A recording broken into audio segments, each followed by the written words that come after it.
10h, 12h30, Intégral Placement. 100% placement, 100% BFM Business. Et à présent, on vous apporte des idées de fonds de gestion dans lesquelles investir avec Frédéric Lorenzini. Bonjour Frédéric. Bonjour Guillaume. Frédéric Lorenzini, consultant chez MCV France. On a un message, une question sur notre site bfmbusiness.com d'un auditeur, Laurent.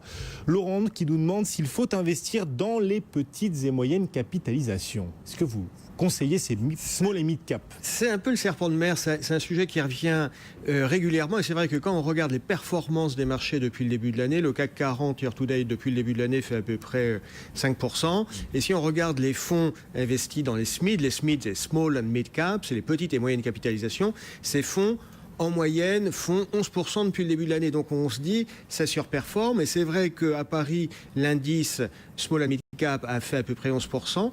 Et l'indice Small Cap, qui est l'indice des petites capitalisations, a fait 16%.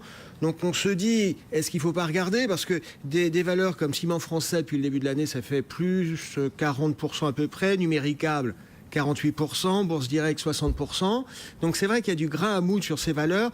La question, c'est quand même, est-ce qu'il est toujours temps d'investir sur les petites et moyennes valeurs? C'est un peu la question. Est-ce qu'il n'est pas trop tard? Elles ont déjà beaucoup progressé, Frédéric. Oui, elles ont déjà beaucoup progressé. Et puis attention aux contre-performances. Tout ne se vaut pas dans cet univers. Il y a des contre-exemples. Vous avez des valeurs qui sont dans le rouge, year to date, depuis le début de l'année. Ipsos, c'est moins 6%. Areva, alors il y a une histoire un peu mouvementée, mais Areva, c'est moins 11%. Et puis alors là, vous allez me dire, oui, mais ça, c'est depuis le début de l'année. Sur le moyen long terme, vous avez quand même des fonds qui, sur cette classe d'actifs, ont une performance négative ou en retrait. Je prends deux exemples. Monségur Opportunité, c'est sur 3 ans, moins 1,70% par an sur 3 ans.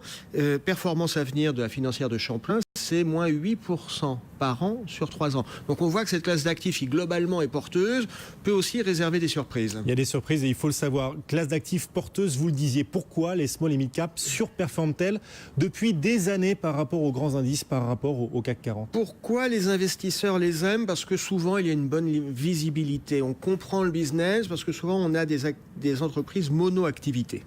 Vous avez des entreprises mono-activité qui fait que les investisseurs, les analystes ont plus de facilité pour lire les comptes, pour comprendre la dynamique du business. Et ça se voit bien quand on compare la performance du CAC 40 et de l'indice Small and Mid Cap. On voit bien effectivement qu'il y a une meilleure résilience. On est aussi sur des secteurs d'activité, on va être sur de l'industrie, du service aux entreprises, on est sur des domaines qui sont plus lisibles, taille plus modeste, mono-activité. Tous ces facteurs rassurent les investisseurs, surtout en période d'instabilité où là, on préfère aller sur des choses qui sont lisibles. Alors du coup, pour tous nos auditeurs, nos téléspectateurs, Laurent qui nous a écrit sur notre site internet, quels conseils, quels fonds peut-on leur conseiller pour investir dans les small et mid cap? C'est small and mid cap, une classe d'actifs bien représentée sur le marché français. Il y a à peu près une centaine de fonds qui sont disponibles, essentiellement gérés sans doute par des sociétés de gestion françaises. Alors, un des fonds fétiches quand même sur cette classe d'actifs, ça va être le fonds Moneta Micro-Entreprise.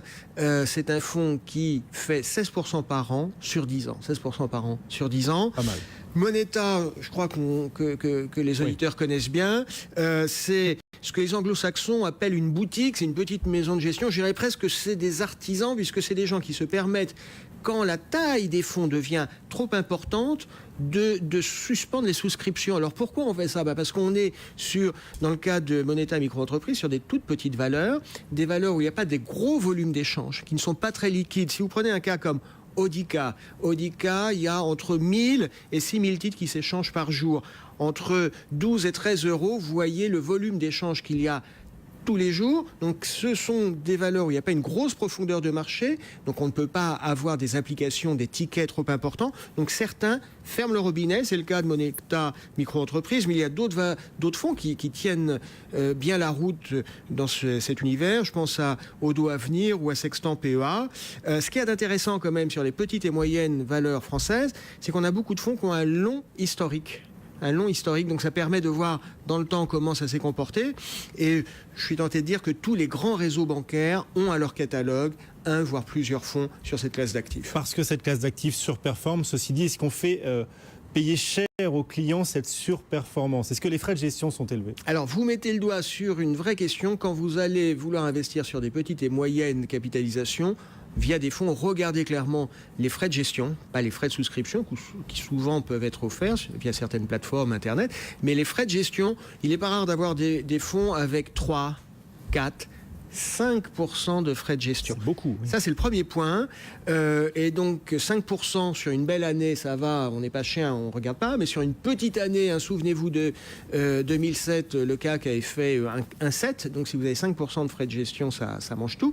Et donc, regardez les frais. Et deuxième point, n'oubliez pas que ces petites et moyennes valeurs, c'est quand même de la diversification. C'est en complément dans un portefeuille. Mais c'est toujours bon à rappeler. Voilà quelques conseils pour investir dans les petites et moyennes valeurs. Pourquoi pas d'ailleurs pour garnir votre PEA-PME. Merci Frédéric. À bientôt Guillaume. Frédéric Lorenzini, consultant